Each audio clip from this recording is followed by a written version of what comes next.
Hi guys! Today I just want to talk to you about the importance of promoting all your blog posts.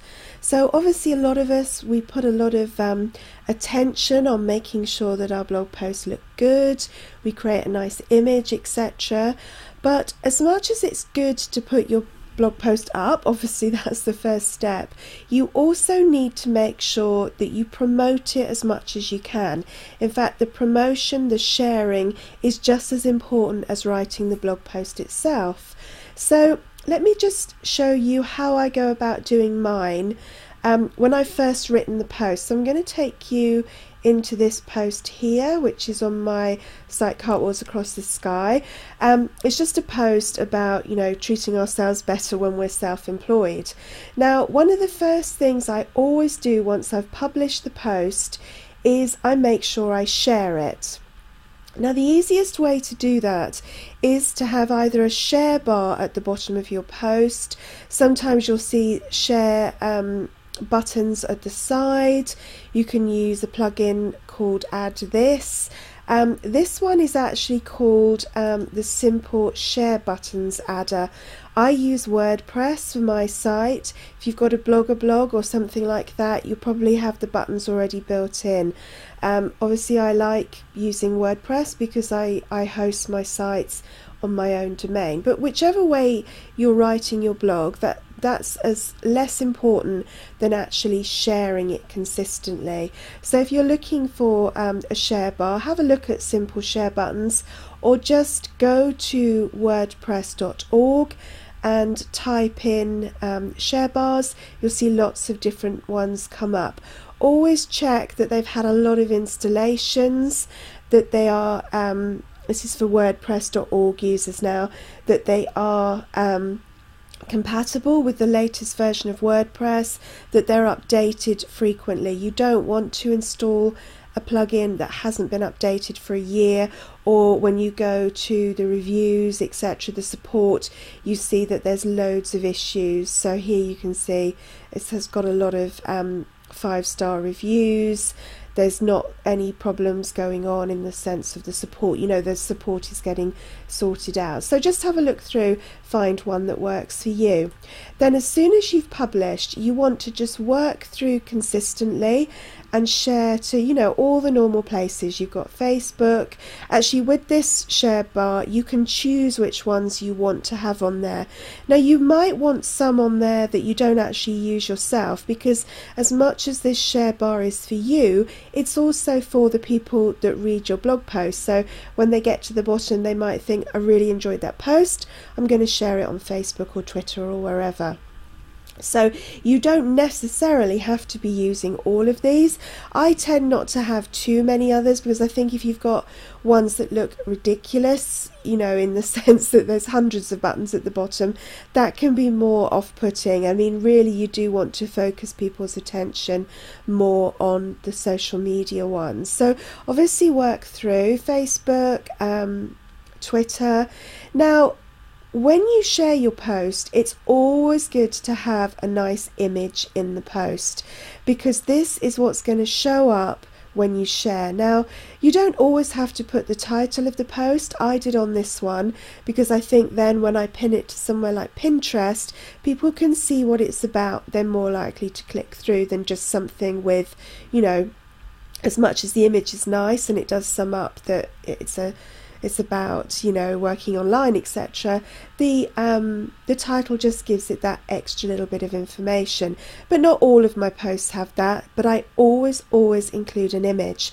Now, the reason for that is if you don't, particularly on Pinterest, but also on the other sites as well, Facebook, for example, Google+, LinkedIn, Pinterest will search around for an image if there's not one in the blog. And it could bring up all sorts of random things. It could bring up an image from another blog post. It could bring up one of your sidebar things that you've got in here. And that's not really very helpful. You want it to be related to the post. So always include an image. Look on places like pixabay.com. They've got free images that you can use if you're really struggling. Some of you might be selling products, so you're going to be including a product or a photo that you've taken yourself. That's brilliant. That's obviously obviously your first choice, but if not, look on Unsplash, look on Pixabay, look on Pexels to find images that you can add titles to using something like a free application called PicMonkey, and I actually got a free course on that. I'll leave a link below. So if I just go through these, the next one is StumbleUpon. So here you can see I use StumbleUpon quite often. I don't really use it as a social networking place. I just use it to share posts that I really enjoy. So obviously I always stumble my own posts.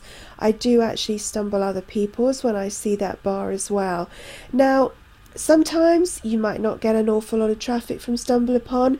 It might be just a few. Sometimes it's 50, 60.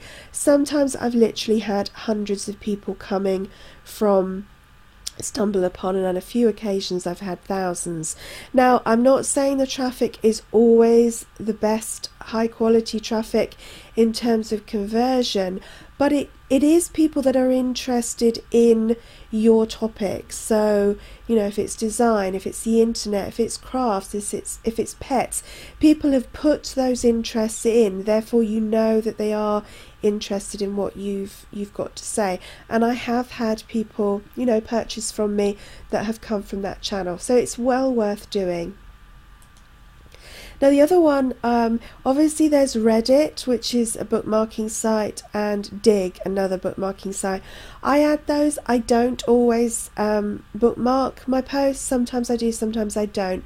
With Reddit, I think some particular types of posts take off there very well. I'm not sure that my things always fall into that category, but occasionally I have used it for ones that I think would work well there, and sometimes they do, so it is well worth it. There are quite a lot of rules of what you can and you can't do and share on Reddit, so just do make sure if you use that one. A lot of the time I do dig my posts just to bookmark them. Now the other one is Tumblr. I use Tumblr intermittently.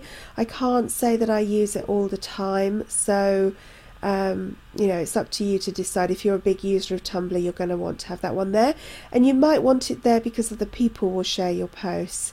And that's Buffer I have on there because a lot of people use Buffer to schedule posts, and sometimes I schedule my own posts. And also have the email one, because often I find that people do use that to email the post onto somebody else that they think it might be valuable for, so it's well worth having that. Okay, so I really just wanted to say that it's so important to do that as soon as your post is live. If you work through that share bar, you work through your share buttons, it starts getting the word out there. Other people might see it on social media, start to pick up on it, start to then reshare it. Now, it is the long game. If you're just starting out with a blog, you're not going to necessarily see huge amounts of traffic, but you will see some traffic, and when you're first starting out, that's what you want. You want to start to gain that momentum, and that's why I always say consistency is key. You've got to do it every time. It takes a couple of minutes to share from a share bar like that, and that's why I install it, because it's so quick from that. Whereas if you're thinking, oh gosh, I've got to work through my list of things, what are on my list, that's just straight in front of you. You just work through, you click on them, it shares to all the sites. So as soon as your post is live, make sure you do that, and that's your initial kickoff of traffic coming to your site. I hope that's been helpful, guys, and I'll see you soon.